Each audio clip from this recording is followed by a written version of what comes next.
Hello, everyone. Thank you so much for joining me here for Wlbt Plus. My name is Cara Shirley, and I am your digital news desk host. Whether you are watching on our website, WLBT.com, watching through our news app, or if you're tuning in here on social media, got some of you joining us from Facebook, some from YouTube. I do appreciate you being here. As I said it before, I'll say it again, WLBT Plus is a little bit of a different type of newscast. It's more of an interactive type of newscast. If you join us on our social media pages, Facebook, YouTube, if you have any questions or comments or anything like that, you can leave them there. And I will answer some of those questions if I can. If I can't, I will find the answers to those and get them to you. And then also just like to be able to have that communication with you. So we've got a lot to update you on. Some of the stories that we reported on yesterday, we're going to give you updates on, and as well as some new information that we have on things that have happened here in the state of Mississippi, just some crimes that have happened. If you're joining me here on social media, let me know where you're tuning in from. I do like to know that yesterday we had people from French Camp, Mississippi, of course, Brookhaven, all over the place. So let us know where you are watching from now. We're going to take a look outside real quick. I was literally just out there 5 minutes ago. I thought I could run and get some lunch before the show, and well, the drive-through line was a little bit longer than I anticipated, but I'm here and it is really quite beautiful outside. Let's take a look right now. And it's really kind of a picturesque looking scene there over downtown Jackson. That is courtesy of our WLBT camera. You see the Capitol right there, but it's really gorgeous. Beautiful blue skies. The humidity is not nearly as high as it has been out there. It's warm, but it's not that suffocating hot or suffocating heat that you can get with all of the humidity. Jerry Denton joining from Arkansas. Thank you so much, Jerry. Appreciate you tuning in. Patsy Johnson is tuning in from Brandon. We have Bolton, Mississippi. Diane here from French Camp, and Gwen joining us from Walnut Grove. Thank you guys so much for tuning in here to WLBT Plus. Now let's go ahead and jump into the news of some things that have happened here in not only in the capital city, but in the state of Mississippi. So one thing that we reported on this morning is a deputy here in Mississippi, who now he's a former deputy, has been charged with the rape of a 13-year-old girl. So we received information from a Facebook post that was posted by our Facebook video that was posted by the Yazoo County Sheriff Jeremy McCoy. In the video, he said that on July 5th, approximately 6:20 a.m., Yazoo County deputies received a call about a 13-year-old girl being in a vehicle with a 20-year-old man. So when deputies arrived, they made contact with the duo as well as the parents of the 13-year-old. Subsequently, because of that, John Tavius Lane, who is 20 years old, was arrested and charged for with statutory rape. But in addition to him being charged, the 20-year-old, former auxiliary deputy Jaquarius Carter, age 24, was also arrested and charged with statutory rape. Here he is for you right here on the screen. Now, this is Jaquarius Carter. He was a deputy there, and like I said, he was also arrested and charged with statutory rape. There have not been any other details that have been released at this moment, but we are working to get more details, and we will get those to you. Make sure you tune into our newscast later tonight so you can get more information on that. Krishana, am I saying that name right? Says, man, that's sick. And you know what? I have a 13-year-old, and I would be very distraught if something like that happened to my child. I could not imagine having that happen to my child. Moving on to here in central Mississippi, where a inmate has been sentenced for sexual battery of a central Mississippi correctional facility employee. So on September the 17th of 2021, Ernest Mayfield, let me get him pulled up here for so you can see him. This is Ernest Mayfield right there on your screen. He's 23 years old, and he had in 2021, he was 23. He had only recently been booked into the Central Mississippi Correctional Facility a few days prior to this. And what happened was he broke into a female employee's office and then sexually assaulted her. So the case went to trial on April the 30th. During the 2-day trial, the state called the victim, multiple forensic experts, and other witnesses to the stand before the jury returned a guilty verdict. He was sentenced to 30 years in prison. Now, what we don't know right now is why was he in jail already? What was he booked in for? Um, and how did this happen? How did he get access to be able to break into the female employee's office? Obviously, he broke into the office, but how was he? How did he have the freedom within the prison to do that? Basically, we don't know that. If we get that information, we'll certainly pass it along to you.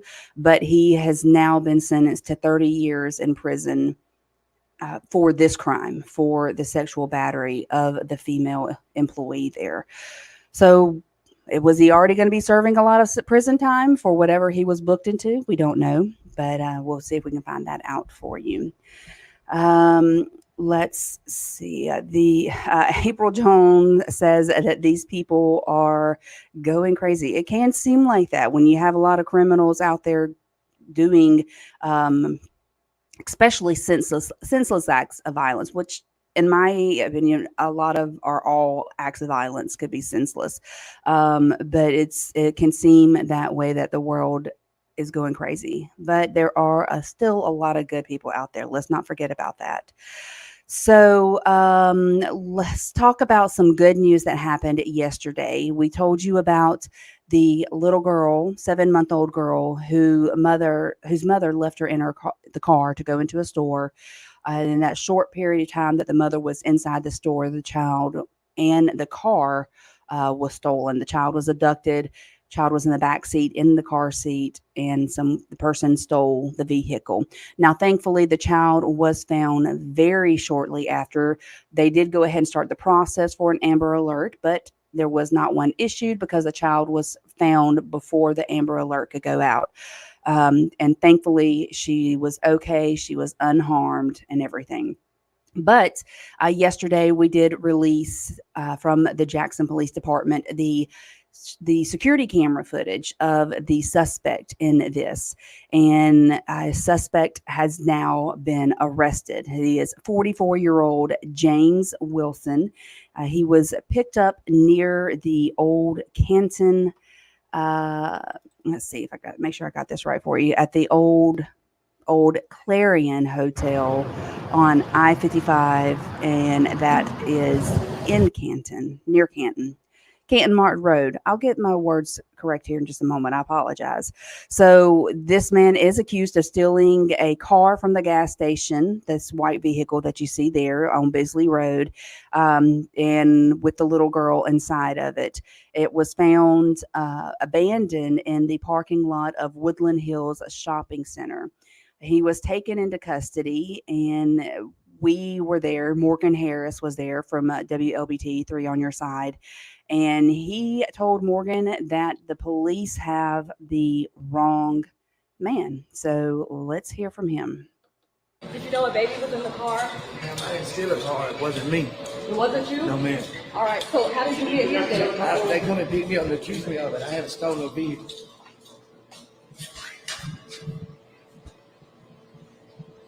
So he says there, in case you couldn't hear, Morgan Harris asked him, did you know that the baby was in the car? And he says he didn't steal the car, that it wasn't him, that he is being accused of it, and he hasn't stolen any vehicles. Now, Police Chief Joseph Wade says that officials have not determined yet whether or not the child's mother is going to be facing any charges for leaving her child in the running vehicle. But at this time, Wilson, the man we just saw, James Wilson, is charged with auto theft and kidnapping.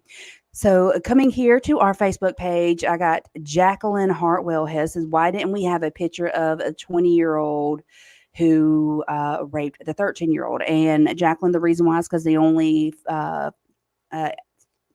mugshot that was released to us was of the former deputy. We are working to get that additional mugshot of the man, but that is all that we have released to us right now. That's why we only showed that. But I do appreciate you asking that question there.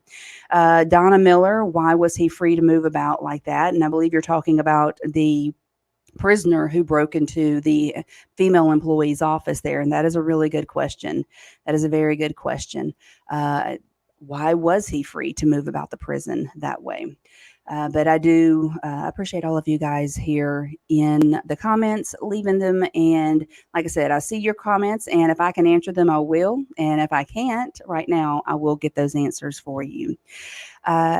We told you also yesterday about the very sad story of the man who was a security guard at a gas station here in Jackson. I believe it was the M&M Mart, who was killed. He was working. It was 1:30 in the morning. There was three juveniles in the parking lot there, and he approached the juveniles and asking them to leave the parking lot. They ended up attacking him, stealing his gun and killing him. Now they did not kill him with his own gun. They had a gun with them, but they ended up shooting and killing him. His name was Roy Love, and like I said, he was there just doing his job, just working. So the kids, and they are kids because they are under the age of 18, and they have been arrested, and I have them here for you right now. Let me get this video pulled up for you. So these are the teenagers who have been charged with capital murder in the murder of Roy Love. We have Trenton Wooten. He is 17 years old. Zylan Norton, 17 years old. And Kadarius Cohen, 16 years old. These are the three kids who have been arrested for the murder of Roy Love, and they have been charged with capital murder. They will be sentenced as adults. And it's a very sad situation. Sad to see this happen. They were denied bond when they appeared before a judge on Monday. So we're going to continue to follow this. You know, there's a lot of people out there that are saying that the parents of these teens should also face charges. That is something that Chief Wade also talked about in his press conference yesterday. And we'll see. We will definitely be following that. Make sure you're tuning in tonight to our newscast, because Quentin Smith is talking with some of the people from the area who also believe that parents should be held responsible for their children's actions, especially when it's the actions are what they were, and it was committing a murder. Let's switch gears a little bit. We have Peyton Garrison in here with us, and we're going to look at what's happening with the weather. Hey, Peyton, how are you doing? I'm doing great. Yes. We're past Monday. It's already Tuesday. Mm-hmm. You know, the week hopefully goes by pretty fast. Yes. You know, I was outside earlier. Normally, I don't get to go outside before the show, Mm-hmm. but I braved it and was out there. And it was actually pretty nice. I mean, it was Yeah. warm, but that humidity level was really low. I mean, we don't always see drops of humidity this time of year, but they do come occasionally. And when they happen, I know most people really take advantage of the drier air. And, you know, we're seeing drier air all from post-tropical cyclone Beryl, which is still going to have a little bit of an effect on our forecast for the next couple of days. It is booking it to the north and east at 25 miles an hour. And on the back side of it, we have drier air filtering in across the area. So some locations saw some showers this morning on the tail end of Beryl. Those have exited off to our east. And as I mentioned, that drier air is now quickly funneling in. So that's going to lead to beautiful weather today, not very muggy or warm, but could be pretty breezy at times. That's going to be pretty noticeable in some locations, especially the farther north you live. 20, 30-mile-an-hour wind gusts are expected, but hey, even besides the breezes, I don't think anyone's really complaining about the forecast for today. And tomorrow looks really nice as well. The only person I can think of that would complain about the forecast is my husband, and that's because he's a kayak fisherman, and these kind of winds do not do good. Yeah. I mean, for if him. you have, I wouldn't suggest taking your lunch outdoors today. It's going to feel beautiful. It's going to look beautiful, but you know, it might be one of those days where you're sitting at the table, your napkins are going to fly everywhere. You might have to, you know, put your cups, silverware on top of anything that's going to fly around, because it could be, again, pretty breezy at times. Mhm. The winds thankfully lighten up this evening, and overnight tonight and tomorrow doesn't look nearly as breezy as either. So maybe tomorrow is going to be a better day to take your lunch outdoors. And what about the rest of the week? What are we looking at? Still pretty nice for the next couple of days. Tonight, it's going to be really nice with that lower humidity in place. That allows for temperatures to cool off more efficiently. Upper 60s, low 70s to start off your Wednesday tomorrow morning. Even tomorrow is going to be a beautiful day. Not very humid, not very hot. I mean, it's still going to be plenty warm with temperatures near 90, but look at that warm up we have this weekend. Middle 90s quickly return, especially by Friday, Saturday, and Sunday. So hotter days will return. That's when we also can expect the muggiest conditions also to return. So the next couple of days, the weather is going to be short-lived. So take advantage of it. Even this weekend's weather, not too bad. It doesn't look like it's going to be too dangerously hot, but I mean, we're talking about middle 90s nonetheless, and maybe a chance for some showers here or there. Typical Southern summer. Yeah, typical summer weather. Friday this weekend, but the next couple of days, not so bad. Not so bad. All right. Thank you so much, Thank Peyton. you. I appreciate you coming in. And we're going to let Peyton get out of here because I know she's got a lot of work that she needs to get to. Again, thank her. And make sure you download the WLBT weather app, the First Alert weather app, so that you can get updates on any weather, good or bad, as it comes through our area. So looking here at the comments from you guys, and let's see, Arena Major, she posted earlier, said, I don't care how quick I am. I will not leave my child in a vehicle. I still think about Kingston Frazier. And I very vividly remember when Kingston Frazier died. And as a matter of fact, Chief Wade spoke about Kingston in his press conference yesterday, that when this happened, that not only did he think about 4-year-old Aaron, who was killed after an abduction that happened in Louisiana, found here in Jackson just a few weeks ago. But then also he thought about Kingston Frazier, who was in the back seat of a vehicle, and that vehicle was stolen. He was abducted, and his body was later found. He was killed as a result of that. And you never forget about those type of cases, those extremely sad cases. And so it's scary. It's scary to think about what could have happened. Thank God nothing happened with this child, with the 7-month-old that was found. But it's scary, and we have to protect our kids, right? So yesterday there was a press conference, or a press briefing, with Jackson Mayor Lumumba. And he was asked a question about some comments that he had made earlier this year, that a water system takeover could make the city no longer black. That was what he said. It would make the city, quote, no longer black. So he was asked about making those statements, and he said that he stands by that statement, and that he stands by it. So what he said was that he is proud to live in a majority black city, and he doesn't apologize for that. He said there is some comfort in being able to be in a space that looks like you, that relates to you culturally. The mayor was responding to the question about the comments that was made during a private phone call with a former water operations manager, Mary Carter. The recorded comments were played during the wrongful termination trial last month that happened. So he's saying that he's standing by those, and he has the right to stand by those comments, So that was his response to that. But he also talked about some other things, the stuff that we have reported on here before, kind of like a contract for chief of police, the chief of the fire department, sorry. And, a lot of times when it's a new our election season, and if someone new gets into office, people like the chief of police or the chief of the fire department will lose their jobs because the new mayor will want to bring in people from that are align with what their administration goes with. Not saying that that is what is going to happen here or what would have happened here with the current chiefs that are there. But they were asking, the city council, Jackson City Council, was asking that a contract be put in place for these employees so that they cannot be fired for no reason, basically, especially during an election year. So the mayor said yesterday that the police chief, Joseph Wade, that his job is secure even without a contract. So last month, when the city council brought forward the ordinance to do the contract, the mayor did veto it. But then the city council overrode his veto.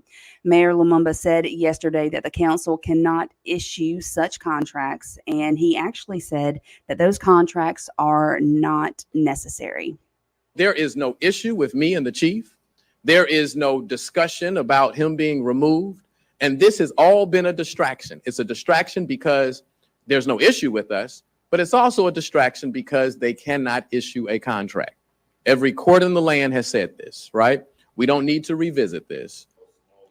So Chief Wade has said that he has not asked for a contract and that he would have a lot of questions before signing one.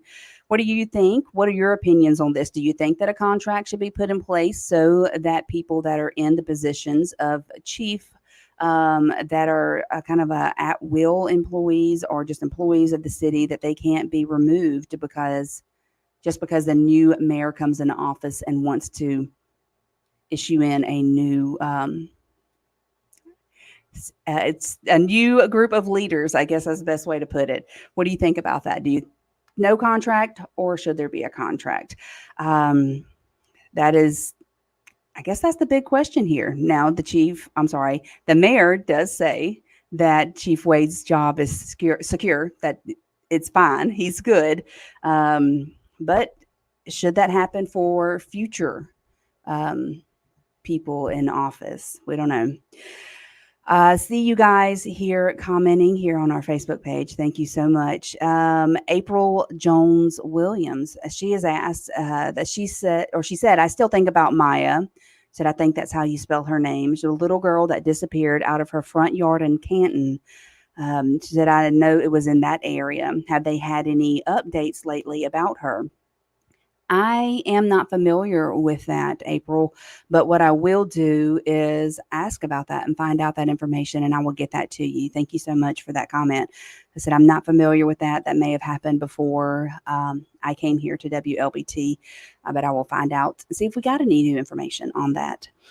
Now, there is a woman in Lincoln County whose son went missing on the Mississippi River a while back, and she has worked to change a law bringing a lot of families some closure. So Zeb Hughes and his friend Gunnar Palmer went missing in December of 2020 while duck scouting, and they were never found. Zeb's mother, Sharon Hughes, worked with lawmakers to change a 7-year wait time for death certificates in these situations. So basically, when someone was lost and presumed to be dead, the family would have to wait 7 years to get that death certificate. So Representative Becky Curry and Senator Jason Barrett, they worked on the legislation, and an amendment to House Bill 1068, it now allows a petition in the court for a death certificate 2 years after a catastrophic event.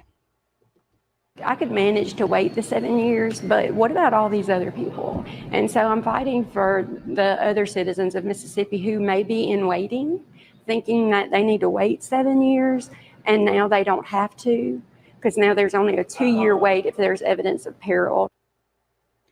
So Governor Tate Reeves signed that bill into law on yesterday. I could see where it'd be, in certain cases, waiting 7 years could be very hard, especially if there are death benefits that need to be paid out and you've got a child that is needed to be taken care of with those death benefits and they can't receive them because the person is not officially dead to where they can get those benefits. So this is a new law now. It's only going to be 2-year wait before they can petition the court to get a death certificate versus a 7-year wait. I think this is a good idea. Well, guys, that is the end of WLBT Plus today. Not as long of a show, very short and sweet. I do appreciate you tuning in, though, especially all of you who are leaving these comments and asking these questions, giving us some, I guess you could say, some leads to follow up on with other things as well. For instance, with the April Williams asking about the little girl who went missing in Canton. I'm going to find out that information for you. I will be back tomorrow at 1 o'clock. Make sure you tune in then. Again, I appreciate all of you tuning in, all of you commenting. Make sure you're back here with me tomorrow at 1, and you guys have a great day.